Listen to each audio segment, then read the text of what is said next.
Death নোটের আগের পার্টে আমরা দেখেছিলাম লাইট তাকে ফলো করা এজেন্ট রে পিনবারের নাম ডেথ নোটে লিখে দিয়েছিল। লাইট লিখেছিল রে পিনবার হেডকোয়ার্টারে গিয়ে এলের সাথে তর্ক করবে এবং এক পর্যায়ে গুলি করে এলকে হত্যা করে ফেলবে। এরপর সে নিজেও হার্ট অ্যাটাক করে মারা যাবে। কিন্তু এল কল করে লাইটকে জানায় রে পিনবার একটা নকল নাম। লাইটকে ফলো করা এজেন্টের নাম এল আগেই পরিবর্তন করে দিয়েছিল, যার কারণে সেই এজেন্টের উপর ডেথ নোট কাজ করেনি। অর্থাৎ এল এবং এজেন্ট দুজনই বেঁচে আছে।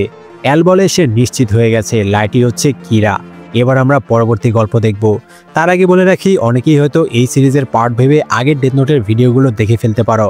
যারা নতুন করে ডেথ নোট দেখছো তাদের জন্য বলছি, মূলত আমি এর আগে 2006 সালে আসা death note movie series explain করেছিলাম। এরপর 2017 সালে আসা নেটফ্লিক্সের একটা মুভি এক্সপ্লেন করেছি। আর এখন 2015 সালে রিলিজ হওয়া ডেথ নোটের একটা জাপানিজ সিরিজ এক্সপ্লেন করছি। যারা আগের ডেথ নোট মুভিগুলো দেখোনি তারা চাইলে চ্যানেলে গিয়ে দেখে আসতে পারো, অথবা কমেন্ট সেকশনে আমি লিঙ্ক দিয়ে দিব। আর তোমাদের থেকে জানতে চাই এল এবং কিরার মধ্যে তোমরা কাকে সাপোর্ট করছো, কমেন্টে তোমাদের উত্তর জানাতে পারো। তো আর কথা না বাড়িয়ে চলো শুরু করি ডেথ নোট পার্ট 2 এক্সপ্লেইন। যেখানে পার্ট 1 শেষ হয়েছিল সেখান থেকে পার্ট 2 শুরু হয়। এল লাইটকে বলে বাস হাইজ্যাকিং এর ঘটনা অনেক বেশি হয়ে গেছে, তাই তোমার উপর আমার সন্দেহ আরও বেশি বেড়ে গেছে। এতজনের মধ্যে হাইজ্যাকার তোমাকেই কেন সবার ব্যাগ এবং পকেটে থাকা জিনিসপত্র বের করতে বলল? এটা কোনো কাকতালীয় ঘটনা হতে পারে না। এমনকি তুমি এজেন্টের আইডেন্টিটিও জানতে চেয়েছ। তুমি ভেবেছ এটা সন্দেহজনক মনে হবে না, কিন্তু আমি জানি কিরা শুধুমাত্র চেহারা এবং নাম জেনেই হত্যা করতে পারে। এমনকি মৃত্যুর আগে কিরা ভিকটিমদেরকে কন্ট্রোল করতে পারে। যদি তুমি কিরা হও তাহলে এটা সম্ভব যে তুমি সেই ক্রিমিনালটাকে কন্ট্রোল করে বাস হাইজ্যাক করিয়েছ এবং এজেন্টের নাম জানতে চেয়েছ। এজেন্টের নাম ব্যবহার করে তুমি হয়তো আমাকেও হত্যা করতে চেয়েছ। এসব শুনে তো লাইট হতভম্ব হয়ে বসে থাকে, সে আর কিছুই বলতে পারে না। এল লাইটকে আরও বলে, তুমি চিপ ইয়াগামির ছেলে আর তুমি সিভিল সার্ভেন্ট হতে চাও। তুমি কি তোমার বাবার মতো পুলিশ হতে চাও না? নাকি তুমি তোমার বাবার এত হার্ড ওয়ার্কের পরেও ক্রিমিনালদের সঠিক সাজা না হতে দেখে পুলিশের উপর ভরসা হারিয়ে ফেলেছ? যদি তোমার কাছে সত্যিই নাম আর চেহারা জেনে হত্যা করার অদ্ভুত ক্ষমতা থেকে থাকে, তাহলে তুমি নিশ্চয়ই এই ক্ষমতা ব্যবহার করে ক্রিমিনালদেরকে সাজা দিতে চাইবে, যাদেরকে তোমার বাবা সাজা দিতে পারে না। যাই হোক, খুব তাড়াতাড়ি তুমি ধরা পড়ে যাবে। সায়োনারা। এলের এমন লম্বা চওড়া ডায়লগ শুনে লাইট তো কিছুক্ষণ অবাক হয়ে বসে থাকে। লাইট ভাবতেও পারেনি এল এত তাড়াতাড়ি তাকে ধরে ফেলতে পারবে। এল এজেন্টকে আবারও লাইটকে ফলো করতে বলে। এজেন্ট বিদায় নিয়ে চলে যায়। তখনই চিপ ইয়াগামি আর একজন অফিসার বাড়িতে আসার জন্য রওনা দিয়েছে। অন্য অফিসার বলে লাইট এখন বাড়িতে থাকবে কিনা। চিপ ইয়াগামি বলে এত রাতে লাইটের বাড়িতেই থাকার কথা।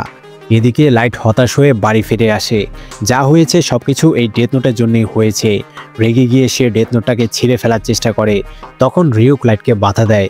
রিউক জিজ্ঞেস করে হঠাৎ করে তার কি হয়েছে। লাইট বলে রে পিনবার সেই এজেন্টের ফেক নেম। এল সবকিছু বুঝে গেছে। খুব তাড়াতাড়ি পুলিশ আমাকে ধরতে আসবে। কেউ না আসলেও আমার বাবা আমাকে অ্যারেস্ট করতে নিশ্চয়ই আসবে। তখন রিউক লাইটকে ডেথ নোটে তার বাবা চিপ ইয়াগামির নাম লিখে দিতে বলে। এটাই এখন বাঁচার একমাত্র উপায়। নাম লেখার 40 সেকেন্ডের মধ্যেই চিপ ইয়াগামি হার্ট অ্যাটাক করে মারা যাবে। তখনই লাইট শুনতে পারে তার বাবা একজন অফিসারের সাথে বাড়িতে এসেছে। চিপ ইয়াগামি আর সেই অফিসার লাইটের রুমের দিকে আসতে থাকে। এদিকে লাইট ডেথ নোট খুলে কলম হাতে নিয়ে টেবিলে বসে যায়। রুমে এসে লাইটের বাবা বলে অফিসার তার সাথে কথা বলতে চায়। লাইট তখন তার বাবার নাম লেখার জন্য প্রস্তুত হয়ে যায়। লাইট জিজ্ঞেস করে অফিসার কি জিজ্ঞেস করতে চায়। চিপ ইয়াগামি জিজ্ঞেস করে আজকে লাইট কি করেছে। রিউক লাইটকে দ্রুত নাম লিখতে উস্কানি দেয়। লাইট কাঁপা হাতের ডেথ নোটে তার বাবার নামের প্রথম অক্ষর লিখতে যাবে। তখন অফিসার জিজ্ঞেস করে লাইট মিসা আমানের বডিগার্ড ইউকিদাকে চিনে কিনা। এই কথা শুনে তো লাইটের দেহে প্রাণ ফিরে আসে। অফিসার বলে ইউকিদা মিসাকে হ্যারাস করেছিল, কিন্তু দুর্ঘটনাক্রমে গাড়ি অ্যাক্সিডেন্ট করে ইউকিদা মারা গেছে। মিসার বডিগার্ড মারা গেছে শুনে লাইট অবাক হয়ে যায়। অফিসার বলে ইউকিদার ফোনে লাইটের নাম্বার পাওয়া গেছে, তারা কলেও কথা বলেছিল। লাইট ইউকিদাকে কিভাবে চিনত। লাইট বলে আমরা দুইজনই মিসা আমানের ফ্যান, সেই হিসেবে আমাদের সাক্ষাৎ হয়েছিল, তবে আমাদের একবারের বেশি দেখা হয়নি। আমি তাকে তেমনভাবে চিনিও না। লাইট জিজ্ঞেস করে মিসা আমানে কেমন আছে। অফিসার জানায় কিছুটা আঘাত পেয়েছে, তবে মিসা ঠিক আছে। এরপর লাইটের বাবা আর অফিসার রুম থেকে চলে যায়। লাইট বলে এটা তো খুবই অদ্ভুত, তার বাবা তাকে কিছু বলল না কেন। এল কি তাহলে বাস হাইজ্যাকিং এর ব্যাপারে চিপ ইয়াগামিকে কিছুই বলেনি? রিউক বলে সে নিজের চোখে মিসার মৃত্যু দেখেছিল, তাহলে মিসা বেঁচে গেল কিভাবে। লাইট বলে এরপর থেকে রিউকের শিনিগামি চোখে আর বিশ্বাস করা যাবে না। পরদিন লাইট লক্ষ্য করে সেই এজেন্ট এখনও তাকে ফলো করছে।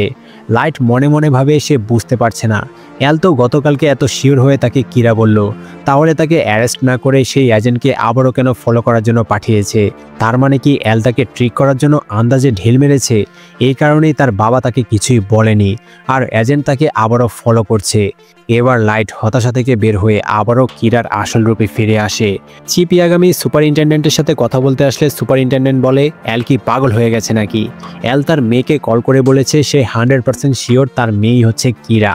সো বুঝতেই পারছো, এল আসলে তার সন্দেহের লিস্টে থাকা সবাইকেই কল করে লাইটকে বলা কথাগুলো রিপিট করেছে। এলের হেডকোয়ার্টারে এসে চিফ ইয়াগামি জিজ্ঞেস করে, এল সুপারিনটেন্ডেন্টের মেয়েকে কল করে কেন বলেছে সে হচ্ছে কিরা? সে আসলেই কিরা নাকি? এল বলে, আমার সন্দেহের লিস্টে সে একা না, আমি টোটাল 21 জনকে কল করেছি। কিরাকে উস্কানি দেওয়ার মাধ্যমেই কিরার সম্পর্কে প্রমাণ পাওয়া যাবে। এরপর এল তাদের 5 জনকে 5টা বেজ দেয়, যাতে তাদের নামগুলো ভুল দেওয়া আছে।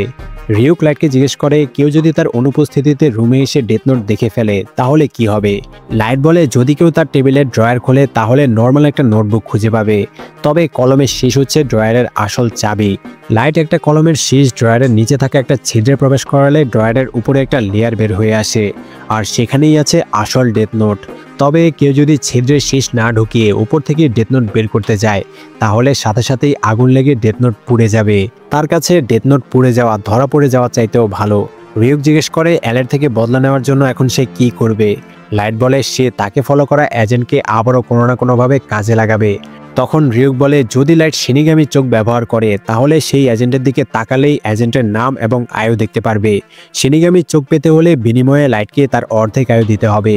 লাইট এই ডিল নিয়ে অনেক চিন্তা করে, তবে শেষ পর্যন্ত সে নিজের অর্ধেক আয়ু হারাতে চায় না। তখনই লাইটের মনে পড়ে সেদিন বাসে সে এজেন্ট আর তার ওয়াইফের ছবি দেখেছিল। সেখানে এজেন্টের ওয়াইফের নাম লেখা ছিল ক্যাথি ক্যাম্বেল। যেহেতু সে ক্যাথির ছবি দেখেছে এবং নামও জেনে গেছে, তার মানে ডেথ নোটের মাধ্যমে লাইট ক্যাথিকে কন্ট্রোল করতে পারবে। তখন লাইট নতুন করে প্ল্যান তৈরি করতে শুরু করে। এল তার মতো আরও অনেকজনকে সন্দেহ করছে, অর্থাৎ সবার পিছনে একজন করে এজেন্ট লাগানো আছে। সব এজেন্টকে যদি একসাথে হত্যা করা যায় তাহলে সরাসরি তার উপর সন্দেহ আসবে না। রিউক বলে, এবার লাইটকে সত্যিকারের কিরার মতো লাগছে। এরপর আমরা এলের সাকসেসর নেয়ারকে দেখতে পাই। নেয়ার এলের দেওয়া ইনফরমেশনগুলো দেখে বলে, কে আসল কিরা হতে পারে। নেয়ারের দল মেলো বলে, চলো আমরা এলের আগে কিরাকে খুঁজে বের করি। এলকে আমাদের সক্ষমতা দেখানোর এটাই সুযোগ। নেয়ার বলে, যদি আমরা কিরাকে এলের আগে খুঁজেও পাই তাহলে তুমি শেষ পর্যন্ত কিরাকে হত্যা করে ফেলবে। তোমরা হয়তো ভাবছো একটা দল কিভাবে কথা বলছে, এটা মূলত ভেন্ট্রিলোকুইজম। আসলে নেয়ার নিজেই তার হাত দিয়ে মেলো নামক দলটাকে কন্ট্রোল করছে এবং মেলোর হয়ে সে নিজেই কথা বলছে। এখানে আমরা নেয়ারের 2 রকম পার্সোনালিটি দেখতে পাই। একটা হচ্ছে তার ইনোসেন্ট পার্সোনালিটি, আর একটা হচ্ছে মেলোর মাধ্যমে তার ইভিল পার্সোনালিটি। পরদিন এল এজেন্টকে কল করে জিজ্ঞেস করে নতুন কোনো ইনফরমেশন পাওয়া গেছে কিনা। এজেন্ট জানায় ইয়াগামি ফ্যামিলি এবং সুপারিনটেন্ডেন্ট গোদার ফ্যামিলিতে কোনো প্রকার সন্দেহজনক কিছু ঘটেনি, হয়তো এল তাদেরকে বিনা কারণেই সন্দেহ করছে। এল বলে, যদি সে কিরা হতো তাহলে সব এজেন্টকেই একসাথে হত্যা করে ফেলতো, এতে নির্দিষ্ট কারোর উপর সন্দেহ থাকতো না। এজেন্ট বলে, এটা সম্ভব না, কারণ তাদের আসল নাম কেউই জানে না। এটা বলতে গিয়ে এজেন্টের মনে পড়ে সেদিন বাসে লাইট তার ওয়াইফের ছবি এবং নাম দেখে ফেলেছিল। এল জিজ্ঞেস করে, কি হয়েছে? এজেন্ট বলে, সে আমার ওয়াইফের ছবি দেখে ফেলেছিল, কোনো আপডেট পেলে জানাবো বলে এজেন্ট কল কেটে দেয়। কিন্তু কে তার ছবি দেখেছে তার নামটা সে এলকে বলেনি। এল বলে, তার মনে হচ্ছে কিরা খুব দ্রুত কিছু একটা করতে চলেছে। এদিকে কিরা অনেকদিন পর তার বন্ধুদের সাথে মিসার কনসার্ট দেখতে এসেছে। কনসার্টের মধ্যেই হঠাৎ করে মিসা আর লাইটের আই কন্ট্যাক্ট হয়। মিসা অদ্ভুতভাবে লাইটের দিকে তাকিয়ে থাকে, যেন সে অন্যমনস্ক হয়ে পড়েছে, তবে সেখানে আর তেমন কিছুই ঘটেনি। পরদিন সেই এজেন্ট আবারও লাইটকে ফলো করতে থাকে। লাইট একটা পাবলিক ওয়াশরুমে ঢুকে যায়। এজেন্টও পিছে পিছে ওয়াশরুমে গিয়ে সেখানে লাইটকে দেখতে পায় না, তবে সেখানে একটা রেস্টুরেন্টের রিজার্ভেশন কার্ড রাখা আছে, যাতে তার ওয়াইফ ক্যাথি ক্যাম্বেলের নাম লেখা আছে। এটা দেখে তো এজেন্ট ভয় পেয়ে যায়। কিরার কথা মতো সে সেই রেস্টুরেন্টে চলে যায়। রিজার্ভেশন করা টেবিলে গিয়ে বসলে একটা ব্যাগ রাখা দেখতে পায়। ব্যাগে থাকা একটা ওয়াকিটকি বের করে কানে লাগালে কণ্ঠ পরিবর্তন করে কিরা বলে, আমি হলাম কিরা, আমি চাই তুমি আমার দেওয়া ইনস্ট্রাকশনগুলো ফলো করো। যদি কোনো ধরনের চালাকি করার চেষ্টা করো তাহলে আমি ক্যাথি ক্যাম্বেলকে হত্যা করে ফেলবো। এদিকে এল এজেন্টের কাছে থাকা মাইক্রো ট্রান্সরিসিভারের মাধ্যমে কথাগুলো শুনছিল। এজেন্ট বলে, কিরা তুমি এসব কেন করছো? ক্যাথিকে এসবের মধ্যে টেনে এনো না। কিরা বলে, তাহলে আমার প্রশ্নগুলোর উত্তর দাও, এলের আসল নাম কি? এজেন্ট বলে আমাকে বিশ্বাস করো, আমি এলের আসল নাম জানি না। কিরা জিজ্ঞেস করে তারা টোটাল কতজন এজেন্ট আছে। এজেন্ট বলে টোটাল 12 জন এজেন্ট আছে। কিরা বলে তাহলে তোমার নিচের র্যাঙ্কে থাকা একজন এজেন্টকে কল করে জাপানে থাকা 12 জন এজেন্টের ফাইল পাঠাতে বলো, কারণ তুমি তাদের নাম এবং চেহারা জানতে চাও। এমনভাবে কথা বলবে যেন আমি তোমার কথাগুলো শুনতে পাই। এজেন্ট বাধ্য হয়ে একজন অফিসারকে কল করে 12 জন এজেন্টের ফাইল পাঠাতে বলে। এরপর কিরা বলে ব্যাগে কলম এবং কাগজ রাখা আছে, কাগজের শূন্যস্থানে এজেন্টদের নাম লিখতে হবে। এল এই সব কিছুই শুনছে। ওয়াটারি এলকে কিছু একটা করতে বললে এল বলে কিরা যদি সত্যি এজেন্টদেরকে হত্যা করে তাহলে সে কিরার হত্যা করার পদ্ধতি সম্পর্কে জানতে পারবে। এজেন্ট অনেকক্ষণ ভেবে অবশেষে নিজের ওয়াইফকে বাঁচানোর জন্য বাধ্য হয়ে এজেন্টদের নামগুলো গ্যাপগুলোতে লিখে দেয়। মূলত এখানে গ্যাপে থাকা কাগজটা হচ্ছে ডেথ নোটের একটা পেজ। গ্যাপের নিচে লাইট আগেই লিখে রেখেছে যার নাম লেখা হবে সে অন্য একজন অফিসারের থেকে এজেন্টদের ফাইল চাইবে, এরপর হার্ট অ্যাটাক করে মারা যাবে। ফাইল নেওয়ার সময় আলাদা আলাদা লিখলে কেউ বুঝতে পারবে না কোন এজেন্টের কাছে ফাইল প্রথমে এসেছিল। সবার নাম লিখে দেওয়ার পর কিরা এজেন্টকে লাল রঙের গ্যাপে তার আসল নাম লিখতে বলে। এজেন্ট ভাবে তার নাম আলাদাভাবে কেন লিখতে বলল। মূলত কিরা সেখানে লিখে রেখেছে জুলাইয়ের 15 তারিখে বিকাল 5:30-এ এই এজেন্ট মারা যাবে। নাম লেখা শেষ হলে কাগজগুলো ব্যাগে ভরে সে ক্যাফে থেকে বের হয়ে যাবে। এরপর ডেথ নোটের কাগজগুলো নিয়ে একটা পরিত্যক্ত ফ্যাক্টরিতে গিয়ে হার্ট অ্যাটাক করে মারা যাবে। ঠিক একইভাবে এজেন্ট কাগজগুলো নিয়ে ক্যাফে থেকে বের হয়ে যায়। এর কিছু সময়ের মধ্যেই এক এক করে এফবিআই এজেন্টরা মারা যেতে শুরু করে। সন্ধ্যা 5:30-এ লাইট সেই এজেন্টকে ফলো করে পরিত্যক্ত ফ্যাক্টরিতে এসে পৌঁছায়। এসে দেখতে পায় এজেন্ট সেখানে মরে পড়ে আছে। লাইট এজেন্টদের নাম লেখা ডেথ নোটের কাগজগুলো নিতে যাবে, তখনই সেই এজেন্ট লাইটের পা চেপে ধরে। লাইট দেখতে পায় এই এজেন্ট তো এখনো বেঁচে আছে। আসলে সে ফাঁকা জায়গায় নিজের নামটা লেখেইনি। কিরাকে হাতে নাতে ধরার জন্য এটা তার প্ল্যান ছিল। এজেন্ট জিজ্ঞেস করে সে কিভাবে মানুষদেরকে হত্যা করে, এই পেপারের মাধ্যমে কিভাবে হত্যা করা সম্ভব। এখানে লাইট এজেন্টের কাছে পুরোপুরিভাবে ধরা পড়ে গেছে। লাইট অ্যাটাক করতে গেলে এজেন্ট লাইটের দিকে পিস্তল তাক করে। এজেন্ট বলে তুমি আমার ওয়াইফের নাম এবং ছবি দেখে ফেলেছ, যে কোনো সময় তুমি আমার ওয়াইফকে মেরে ফেলতে পারো, তাই তোমাকে আমি এখানেই মেরে ফেলবো। পরিবারকে বাঁচানোর জন্য এটা আমাকে করতেই হবে। তখন লাইট পকেট থেকে ডেথ নোটের একটা টুকরো বের করে নাম লেখার জন্য রেডি হয়। কোনোভাবে এজেন্টের নামটা জানতে পারলে সে এজেন্টকে হত্যা করতে পারবে। একটা টান টান উত্তেজনা তৈরি হয়। তখনই হঠাৎ এজেন্ট হার্ট অ্যাটাক করে লুটিয়ে পড়ে। লাইট অবাক হয়ে বলে আমি তো ডেথ নোটের নাম লিখিনি, তাহলে এই এজেন্ট কিভাবে মারা গেল। ততক্ষণে চিপ ইয়াগামি লোকেশনে পৌঁছে যায়। সাইরেন শুনে লাইট ডেথ নোটের কাগজগুলো নিয়ে পালিয়ে যায়। একই সময়ে সেখানে আমরা মিসাকে দেখতে পাই। তো বুঝতেই পারছো মিসা তার কাছে থাকা ডেথ নোটে এজেন্টের নাম লিখেছিল, যার কারণে এজেন্ট মারা গেছে। কিন্তু প্রশ্ন হলো মিসা সেই এজেন্টের নাম কিভাবে জানতে পারলো, সেটা আমরা পরে জানতে পারবো। এজেন্টদের মৃত্যুতে এল হতাশ হয়ে যায়। এল বলে এবার সে হেরে গেছে, এবার সে কিরাকে যেভাবেই হোক খুঁজে বের করে আনবে এবং এজেন্টদের মৃত্যুর বদলা নিবে। পালিয়ে এসে লাইট রিউককে জিজ্ঞেস করে রিউক তাকে বাঁচিয়েছে কিনা। রিউক বলে সে কখনোই লাইটকে সাহায্য করবে না, কাউকে সাহায্য করা তার কাজ না। সে লাইটের শত্রুও না, আবার বন্ধুও না। লাইট বলে তাহলে কে আমাকে রক্ষা করলো। রিউক বলে যেই করেছে সময় হলে সে ঠিকই সামনে আসবে, হয়তো তার কাছেও শিনিগামি এবং একটা ডেথ নোট আছে, অর্থাৎ সে হচ্ছে সেকেন্ড কিরা। এরপর আমরা মিসাকে দেখতে পাই। মূলত মিসা তার অর্ধেক আয়ুর বিনিময়ে শিনিগামির চোখের ডিল করেছে, তাই সে অন্যদের চেহারা দেখেই নাম এবং আয়ু জেনে যেতে পারে। সেদিন কনসার্টে সে শিনিগামির চোখ দিয়ে লাইটের নাম দেখেছে ঠিকই, কিন্তু লাইটের আয়ু দেখতে পায়নি। কারণ যার কাছে ডেথ নোট থাকে শিনিগামির চোখ ব্যবহার করেও তার আয়ু দেখা যায় না। এভাবেই মিসা বুঝে গেছে লাইট ইয়াগামি হচ্ছে আসল কিরা। মিসা বলে কিরা তার একজন ফ্যান, এটা দেখে সে অবাক হয়েছে। শিনিগামি র্যাম জিজ্ঞেস করে মিসা লাইটকে কেন বাঁচালো। মিসা বলে কারণ লাইট ইয়াগামি মানে কিরা তার বাবা মার খুনিকে হত্যা করে বদলা নিয়েছিল, সে কিরার কাছে ঋণী। তাই সে শিনিগামির চোখ দিয়ে এজেন্টের নাম জেনে ডেথ নোটে লিখে দিয়েছে, যার কারণে লাইটকে হত্যা করার আগে সেই এজেন্ট মারা গেছে। সেকেন্ড কিরা বলে কেউ আছে, এটা শুনে তো লাইট অবাক হয়ে যায়। রিউক বলে এবার এল আর লাইটের যুদ্ধ আরও ইন্টারেস্টিং হচ্ছে। এদিকে এল বলে এবার কিরা কোনোভাবেই তার হাত থেকে রক্ষা পাবে না। এরপর কিরা টাস্কফোর্সের মেম্বাররা এজেন্টের কাছে থাকা ট্রান্সমিটারে রেকর্ড হওয়া অডিও শোনে, কিন্তু কিরার সাথে কথা বলার এক পর্যায়ে ট্রান্সমিটার খুলে ফেলায় তারা তেমন কোনো ইনফরমেশন জানতে পারে না। অফিসাররা বলে কিরা যা করেছে এরপর থেকে কিরা ক্রিমিনাল ছাড়া আর কিছুই না, যত দ্রুত সম্ভব তারা কিরাকে ধরে শাস্তি দিবে। এল বলে ঝামেলা এখন জটিল হয়ে গেছে। এল ওয়াটারিকে কিছু একটা করতে বলে। পরদিন লাইট স্কুলের উদ্দেশ্যে বের হলে ওয়াটারি কিছু লোক নিয়ে লাইটের বাড়িতে আসে। লাইট স্কুলে এসে ভাবতে থাকে সেকেন্ড কিরা কে হতে পারে, সে কি তার বন্ধু নাকি শত্রু। বন্ধু হলে তো সেকেন্ড কিরা তার সাথে দেখা করতে আসবে, তাকে হেল্প করতে চাইবে। অন্যদিকে অ্যাল চিপ ইয়াগামিকে বলে লাইটকে ফলো করা এজেন্ট বলেছিল কেউ একজন তার ওয়াইফের ছবি এবং নাম জেনে গেছে, কিন্তু কে জেনেছে সেটা অজানা, সে অবশ্যই কিরা হবে। সেই এজেন্ট মার্ক ডোয়েলটন যাদেরকে ফলো করছিল তাদের মধ্যে কেউ একজন কিরা হবে। 13 জন অফিসারের পরিবারে টোটাল 55 জন কিরা সাসপেক্ট ছিল। এখন এই লিস্ট ছোট হয়ে এসেছে, আর লিস্ট এতই ছোট হয়েছে যে অ্যাল এখন শুধুমাত্র দুইটা ফ্যামিলিকে সন্দেহ করছে। একটা হচ্ছে একজন ঊর্ধ্বতন অফিসার চিফ সুপার ইন্টেন্ডেন্টের ফ্যামিলি, আর অন্যটা হচ্ছে ইয়াগামি ফ্যামিলি। তাই সে লাইটের বাড়িতে এবং সুপার ইন্টেন্ডেন্টের বাড়িতে ক্যামেরা আর বাগ লাগিয়েছে। এখন তারা 24 ঘন্টায় এই দুই বাড়িতে নজর রাখবে, সবার কথা শুনবে এবং পর্যবেক্ষণ করবে।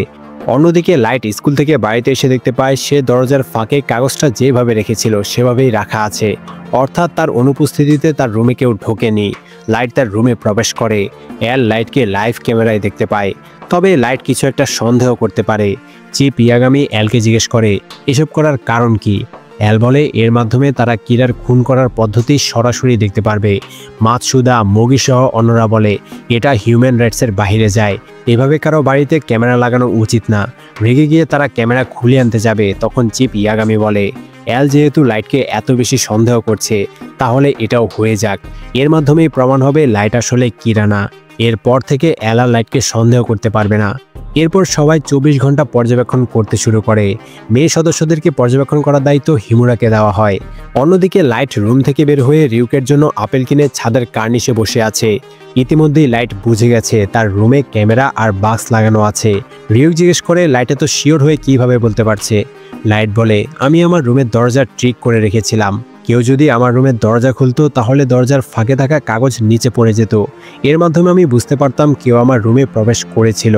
আমি যখন স্কুল থেকে ফিরে আসি তখনও দরজার ফাঁকে কাগজটা ঠিকঠাক ছিল, তবে আমি আরেকটা ট্রিক করে দরজার হ্যান্ডেলটাকে সামান্য অ্যাঙ্গেলে নিচে নামিয়ে দিয়েছিলাম, কিন্তু ফিরে এসে দেখতে পাই দরজার হ্যান্ডেল 90 ডিগ্রি সোজা হয়ে আছে, তার মানে কেউ একজন আমার রুমে প্রবেশ করেছিল। যদি আমার পরিবারের কেউ হতো তাহলে তারা দরজার ফাঁকে থাকা কাগজটা লক্ষ্য করতো না, নিশ্চয়ই অ্যালের লোক এসেছিল। তারা ক্যামেরা ফিট করে যাওয়ার সময় কাগজটাকে আবারও আগের জায়গায় রেখে দিয়েছিল, কিন্তু তারা হ্যান্ডেলের অ্যাঙ্গেল খেয়াল করেনি। এভাবেই আমি বুঝতে পেরেছি অ্যাল আমার রুমে ক্যামেরা এবং বাক্স লাগিয়েছে। তবে যেহেতু আমি কিছু ক্রিমিনালের নাম আগে থেকেই ডেথ নোটে লিখে মৃত্যুর সময় ঠিক করে রেখেছি, তাই 1 সপ্তাহের মধ্যে আর কোনো নাম লিখতে হবে না। অ্যাল আমাকে পর্যবেক্ষণ করার সময়ও ক্রিমিনালরা মারা যাবে। এরপর লাইট রিউককে কোথায় কোথায় ক্যামেরা আছে খুঁজে বের করতে বলে।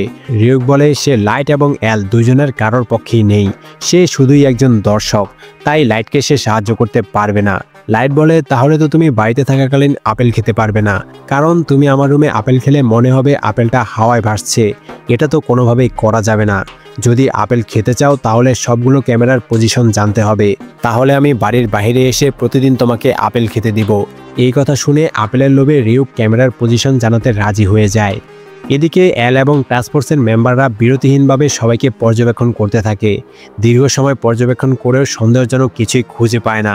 লাইট আর তার বোন সায়ো ডিনার করার সময় নিউজ দেখে জানতে পারে ইন্টারপোল কিরাকে ধরার জন্য আরও 1500 জন এজেন্ট পাঠাচ্ছে। এটা দেখে তো লাইট অবাক হয়ে যায়। 1500 জন এজেন্ট তো সংখ্যায় অনেক বেশি। মূলত অ্যাল ইচ্ছা করেই এই ফেক নিউজটা টিভিতে দেখাচ্ছে, যাতে সে দুই ফ্যামিলিতে থাকা সদস্যদের রিয়েকশন দেখতে পারে। সুপারিনটেন্ডেন্টের ফ্যামিলি কোনো শকিং রিয়েকশন ছাড়াই হাসি মুখে কথা বলতে বলতে ডিনার করছে। অন্যদিকে লাইট তো শকড হয়ে গেছে, তবে লাইটও অ্যালের থেকে কম যায় না। লাইট বুঝে যায় অ্যাল তার রিয়েকশন টেস্ট করার জন্য এমন একটা ফেক নিউজ দেখাচ্ছে, তাই লাইট তার বোনের সাথে হাসতে হাসতে বলে তার মনে হচ্ছে এটা একটা ফেক নিউজ। সায়ো জিজ্ঞেস করে তার এমনটা কেন মনে হচ্ছে। লাইট বলে এমন একটা ঘটনা তো সিক্রেট রাখার কথা, তাহলে নিউজে এজেন্টদের ব্যাপারে ওপেনলি কেন জানানো হচ্ছে। সায়ো বলে কথায় লজিক আছে। লাইট বলে এটা তো খুবই সহজ ব্যাপার, তারা কিরাকে ভয় দেখানোর জন্য এমন নিউজ করেছে। এই কথা শুনে অ্যাল চিপ ইয়াগামিকে বলে সে যেমনটা ভেবেছিল লাইট তার থেকেও অনেক বেশি ইন্টেলিজেন্ট। তখনই খবর আসে 1 ঘন্টা আগে একজন ক্রিমিনাল হার্ট অ্যাটাক করে মারা গেছে। সবাই খুশি হয়ে বলে ওঠে তার মানে তো লাইট কিরা না, কারণ তারা লাইটকে সরাসরি দেখেছিল। এই 1 ঘন্টার মধ্যে লাইট সন্দেহজনক কিছুই করেনি। অ্যাল বলে খুশি হওয়ার কিছুই নেই, কিরা মৃত্যুর সময় কন্ট্রোল করতে পারে। হয়তো ক্যামেরা লাগানোর আগেই কিরা কোনোভাবে তাদেরকে হত্যা করার ব্যবস্থা করে রেখেছিল। তাই যদি লাইভ নিউজে দেখানো কোনো ক্রিমিনাল মারা যায় এবং লাইট সহ বাকি সাসপেক্টরা বাড়িতে ক্যামেরার ভিতরে থাকে এবং তারা নিউজ থেকে দূরে থাকে, তাহলে নিশ্চিত হওয়া যাবে এদের মধ্যে কেউই কিরা না, কারণ কিরা নাম এবং চেহারা জানা ছাড়া হত্যা করতে পারবে না। এরপর লাইট নর্মালভাবেই তার রুমে পড়ালেখা চালিয়ে যায়। রিউক এসে বলে বাড়িতে টোটাল 64টা ক্যামেরা লাগানো আছে, সেগুলো কোথায় আর কোন অ্যাঙ্গেলে লাগানো আছে সেটাও সে লাইটকে জানিয়ে দেয়। লাইট বলে সে জানতো অ্যাল এমন কিছুই করবে, অ্যালের কোনো লিমিট নেই। কিন্তু ভাবনার বিষয় হচ্ছে অ্যাল শেষ পর্যন্ত কতজনকে সন্দেহ করছে। একটা ভুল পদক্ষেপ নিলেই এখন সে ধরা পড়ে যাবে, তাই যা করতে হবে খুব সাবধানে করতে হবে। তখনই লাইটের মাথায় একটা প্ল্যান আসে। লাইট বলে ওঠে, মনে হচ্ছে আমি এই সমস্যার সমাধান করতে পারবো। এই কথা শুনে অ্যাল লাইটকে আরও ভালোভাবে দেখতে শুরু করে। এভাবেই আরও অনেকটা সময় কেটে যায়। লাইট পরদিন আবারও স্কুলে চলে যায়। সেখানে সে লক্ষ্য করে তার বন্ধু কামোডা মোবাইলে নিউজ দেখছে। লাইট মনে মনে বলে কিরা যদি লাইভ নিউজে দেখানো কোনো ক্রিমিনালকে হত্যা করে আর তখন যদি সে বাড়িতেই থাকে, তাহলে তার উপর থেকে অ্যালের সন্দেহ উঠে যাবে। তাহলে তার উপর অ্যালের আর কোনো সন্দেহ থাকবে না। দিন কেটে যায়। রাতের বেলা লাইট চিপসের প্যাকেট নিয়ে বাড়িতে ফিরে আসে। নিজের রুমে যেতে যেতে বলে, অ্যাল খুব ভালো করে আমাকে দেখো। এরপর রুমে গিয়ে লাইট টেবিলে বসে পড়তে শুরু করে। এর কিছুক্ষণ পর খবর আসে সন্ধ্যা 8টার নিউজে দেখানো 2জন ক্রিমিনাল হার্ট অ্যাটাক করে মারা গেছে। তার মানে তো কিরা এই খুনগুলো লাইভ নিউজ দেখে করেছে। তবে ভিডিও রিওয়াইন্ড করে দেখা যায় সন্ধ্যা 8টায় সুপার ইন্টেন্ডেন্টের ফ্যামিলির সবাই টিভিতে অন্য একটা অনুষ্ঠান দেখছিল। লাইটের বোন সায়ো তখন গোসল করছিল আর লাইট তার নিজের রুমে বসেই পড়ালেখা করছিল। মানে লাইটও নিউজ দেখেনি। তাই এটা হতেই পারে না যে লাইট অথবা সাসপেক্টদের মধ্যে অন্য কেউ এই খুনগুলো করেছে। অ্যাল বলে এটা তো অসম্ভব। কিন্তু লাইট নিউজ না দেখে এবং ডেথ নোটের নাম না লিখে কিভাবে খুন করতে পারলো? মূলত লাইট আগে থেকেই চিপসের প্যাকেটের মধ্যে মোবাইল, কলম আর ডেথ নোটের একটা টুকরা রেখে দিয়েছিল। পড়ার সময় চিপস খাওয়ার বাহানা করে সে মোবাইলে নিউজ দেখেছে। এরপর বাম হাতে ক্রিমিনালদের নাম লিখে দিয়েছিল। ক্যামেরার অ্যাঙ্গেলের কারণে চিপসের প্যাকেটের মধ্যে কি আছে সেটা অ্যাল দেখতে পারেনি। লাইটের এই মুভের কারণে অ্যাল এখন আর লাইটকে কিরা হিসেবে সন্দেহ করতে পারবে না। মগি বলে প্রমাণ হয়ে গেছে ইয়াগামি ফ্যামিলি এবং সুপার ইন্টেন্ডেন্টের ফ্যামিলির মধ্যে কেউই কিরা না। অ্যাল বলে যাই হোক, তারা আরও 9 দিন পর্যবেক্ষণ করবে। এই কথা শুনে মগি অনেক রেগে যায়। চিপ ইয়াগামি সবাইকে আজকের মতো বাড়িতে ফিরে যেতে বলে। তারা সবাই বাড়িতে চলে যায়। তখন অ্যাল চিপ ইয়াগামিকে জিজ্ঞেস করে সে কিরাকে নিয়ে কি ভাবে। চিপ ইয়াগামি বলে তার মতে কিরা একজন পিটিফুল পারসন। যদি কিরা আসলে ইনোসেন্ট মানুষদেরকে বাঁচাতে চায় তাহলে ক্রিমিনালদেরকে খুন করা ছাড়াও আরও অনেক উপায় আছে। অ্যাল বলে কিরা হয়তো মানুষদেরকে বাঁচানোর জন্য খুনগুলো করছে, হয়তোবা এছাড়া তার হাতে আর কোনো উপায় ছিল না। চিপ ইয়াগামি আর ওয়াটারি অ্যালের এই কথায় কোনো উত্তর দিতে পারে না। এরপর অ্যাল চিপ ইয়াগামির সাথে ঘটা সেই ক্রিমিনাল অতোহারাদার কেসটা দেখিয়ে বলে তার ধারণা এটাই কিরার প্রথম খুন, কারণ অতোহারাদা হঠাৎ করেই হার্ট অ্যাটাক করে মারা গিয়েছিল। তার বিশ্বাস এখান থেকেই হয়তো কিরার সূচনা ঘটেছে। এরপর চিপ ইয়াগামি বাড়ি ফিরে যায়। এখানে লাইটের সাথে তার বাবার কিছু কথা হয়। চিপ ইয়াগামি বলে কিরা হয়তো নিজেকে গড ভাবছে, কিন্তু তার মতে কিরা একজন ডেভিল। অন্যদিকে অ্যাল আবারও রিওয়াইন্ড করে দেখে সন্ধ্যা 8টায় খুন হওয়ার সময় লাইট কি করছিল। অ্যাল মনে মনে বলে এবার তার মনে হচ্ছে লাইট আসলেই কিরা না। তখনই হঠাৎ অ্যাল লক্ষ্য করে লাইট অনেকক্ষণ ধরে চিপসের প্যাকেটের মধ্যে হাত ঢুকিয়ে রেখেছে। তার হাতের মুভমেন্ট অ্যালের কাছে অস্বাভাবিক মনে হয়। ওয়াটারি এসে জানায় নিয়ার কল করেছে। অ্যাল বলে নিয়ারের সাথে পরে কথা বলা যাবে, এখন এর থেকেও গুরুত্বপূর্ণ কাজ আছে, আগামীকালকে সে বাহিরে যাবে। এদিকে নেয়ার মেলোর কণ্ঠে বলে এখনই কিরাকে কল করো, আমরা কিরার সাথে মিলে অ্যালকে হত্যা করব। আবার সে নিজের কণ্ঠে বলে তুমি জানো এটা তুমি করতে পারবে না। এখানে আমরা নেয়ারের মধ্যে একটা ভালো রূপ আর একটা অস্বাভাবিক রূপ দেখতে পাই। পরদিন লাইট স্কুলে গিয়ে জানতে পারে নতুন একজন স্টুডেন্ট ট্রান্সফার হয়ে তাদের ক্লাসে এসেছে। অ্যাল লাইটের কাছে এসে লাইটের নাম ধরে বলে ইয়াগামি লাইট। সাথে সাথেই লাইট অ্যালকে চিনে ফেলে। এর আগেও অ্যাল এভাবেই লাইটের নাম নিয়েছিল। এরপর অ্যাল নিজেই লাইটকে বলে তার ডাকনাম হচ্ছে অ্যাল। অ্যালকে সামনাসামনি দেখে লাইট বুঝতে পারে না তার কি করা উচিত। অ্যাল বলে তারা তো এর আগেও কলে কথা বলেছিল। এরপর অ্যাল লাইটকে সেই রকম একটা চিপসের প্যাকেট দেখায়, যেই চিপসের প্যাকেটে লাইট গতকালকে মোবাইল আর কলম রেখে খুন করেছিল। এটা দেখে লাইট বুঝতে পারে অ্যাল এখনও তাকে সন্দেহ করছে। এরপর অ্যাল লাইটকে একটা টেনিস ম্যাচ খেলার অফার দেয়। লাইট বলে তার ক্লাস আছে, তাকে যেতে হবে। এল বলে যদি লাইট জিতে যায় তাহলে সে লাইটকে নিজের নাম বলবে, আর যদি এল জিতে যায় তাহলে সে লাইটের থেকে একটা সাহায্য চাইবে। লাইট বলে সে এখন খেলতে চায় না। আরেকজন ক্লাসমেট এসে বলে দুজনের খেলা দেখতে মজা হবে। এলও ইনসিস্ট করে, তাই তারা দুজন টেনিস খেলার জন্য মাঠে আসে। লাইট ভাবতে থাকে, এল হঠাৎ করে এসে আমাকে টেনিস খেলতে কেন বলল? এল তো কখনোই কাউকে তার চেহারা দেখায় না, আর যদি এল আমাকে কিরা ভাবে তাহলে তো চেহারা দেখানোর কোনো মানেই হয় না। এর মাঝেই লাইট 2 পয়েন্ট হেরে যায়। লাইট মনে মনে বলে যদি সে গেমে জিতে যায় তাহলে এল ভাববে সে এলের নাম জানার জন্য জিতেছে, আবার ইচ্ছা করে হেরে গেলে ভাববে সন্দেহ থেকে বাঁচার জন্য ইচ্ছা করেই হেরেছে। অন্যদিকে এল বলে, লাইট এখন তুমি কি করবে? তুমি তো আমার নাম জানতে চাও, এখন তুমি জিতবে নাকি হারবে? এভাবেই এল এবং লাইটের মধ্যে বুদ্ধির খেলা চলে। তবে অবশেষে লাইট গেমে জিতে যায়। এরপর এল হ্যান্ডশেক করে লাইটকে তার নাম বলে, হিদেকি রিউগা। লাইটের বুঝতে বাকি থাকে না এল তাকে ভুল নাম বলেছে। গেম শেষে গোসল করতে এসে লাইট মনে মনে ভাবে এল ইচ্ছা করেই একজন বিখ্যাত পপ তারকা হিদেকি রিউগার সাথে মিলিয়ে নিজের নাম বলেছে হিদেকি রিউগা। লাইট যদি ডেথ নোটে এই নাম লেখে তাহলে তার মনে এলের পাশাপাশি সেই পপ আইডলের চেহারাও ভেসে উঠবে। নামটা যদি ফেক হয় তাহলে তো এলের কিছুই হবে না, কিন্তু সেই পপ আইডল মারা যাবে, যার কারণে এলের বিরুদ্ধে তার কিছুই করার নেই। তখনই এল এসে বলে, আমি ক্লিয়ারলি দেখতে পাচ্ছি তুমি একজন ভালো মানুষ, কিন্তু সত্যি বলতে আমি এখনও তোমাকে কিরা হিসেবেই সন্দেহ করছি। লাইট বলে, আমার বলতে খারাপ লাগছে, কিন্তু তোমার সন্দেহ ভুল, আমি কিরা না। এল বলে, তুমি আমার বন্ধু হয়ে যাও, তোমার থেকে এটাই আমার চাওয়া। আশা করি খুব তাড়াতাড়ি আমাদের আবারও দেখা হবে। এই বলে এল চলে যায়। এল তার এত কাছাকাছি এসে গেছে দেখে লাইট ডেসপারেট হয়ে যায়। স্কুল থেকে বের হলে রিউক বলে এল খুব কাছাকাছি পৌঁছে গেছে। লাইট বলে, ডেথ নোট তার কাছে কোনো অভিশাপ না, এটা একটা ব্লেসিং। ডেথ নোট ব্যবহার করেই সে একটা নতুন দুনিয়া প্রতিষ্ঠা করবে, যেখানে কোনো ক্রাইম থাকবে না। এল হেডকোয়ার্টারে ফিরে গিয়ে দেখতে পায় হঠাৎ করেই সাধারণ অপরাধী, যেমন দোকান থেকে কোনো জিনিস চুরি করার ছিচকে চোর বা কাউকে হ্যারাস করেছে এমন অপরাধীরাও হার্ট অ্যাটাক করে মারা যেতে শুরু করেছে। সাথে সাথেই এল তার ল্যাপটপে কিছু একটা করতে শুরু করে। এরপর এল বলে, এটা খুবই অদ্ভুত, নতুন করে যেসব ছিচকে চোর মারা গেছে তাদের নাম এবং ছবি তাদের মৃত্যুর আগে কোনো নিউজেই প্রচার করা হয়নি। কিরা ইন্টারনেট অথবা নিউজ থেকে ক্রিমিনালদের ডাটা কালেক্ট করে খুন করে, তাহলে কিরা তাদের নাম এবং চেহারা কিভাবে জানলো? তখনই মাতসুদা এসে বলে কিরা একটা থ্রেট নোট পাঠিয়েছে। তখনই নিউজে বলা হয় কিরা এই চ্যানেলের অফিসে একটা থ্রেট লেটার পাঠিয়েছে, যাতে হিয়োকি ও সোরাও নামক দুইজন ব্যক্তির নাম লেখা ছিল। তারা দুইজনই গতকাল রাতে হার্ট অ্যাটাক করে মারা গিয়েছিল। এই নিউজ দেখে লাইট অবাক হয়ে বলে, আমি তো এমন কিছুই করিনি। সেকেন্ড কিরা, যার কাছে অন্য একটা ডেথ নোট আছে, সে নিজেকে কিরার মতো করে প্রকাশ করছে। নিউজ প্রেজেন্টার কিরার পাঠানো লেটার পড়ে শোনায়। সেকেন্ড কিরা লিখেছে, আমি হলাম কিরা, আমি ইনোসেন্ট মানুষদেরকে হত্যা করতে চাই না, আমি ইভিলদেরকে হত্যা করি এবং আমি জাস্টিস ভালোবাসি। এসব শুনে লাইট বলে, এটা তো খুবই বোকামি, সেকেন্ড কিরা এত বোকা কি করে হতে পারে? এদিকে একই সময়ে মিসা সেই নিউজটা দেখছিল। মিসা লেটারে আরও লিখেছে, পুলিশ কিরার সাথে কোঅপারেট করতে চায় কি চায় না, খুব দ্রুত সেটা জানাতে হবে। 4 দিনের মধ্যে এল এবং ঊর্ধ্বতন অফিসাররা লাইভে এসে জানাতে হবে তারা কিরার পক্ষে আছে নাকি বিপক্ষে আছে। তখনই ঊর্ধ্বতন অফিসাররা জানায় তারা কিরার কথা জবাব দেওয়ার জন্য এখনই লাইভ কনফারেন্সে যাবে। এল বলে, তাদেরকে লাইভে যেতে নিষেধ করে দাও।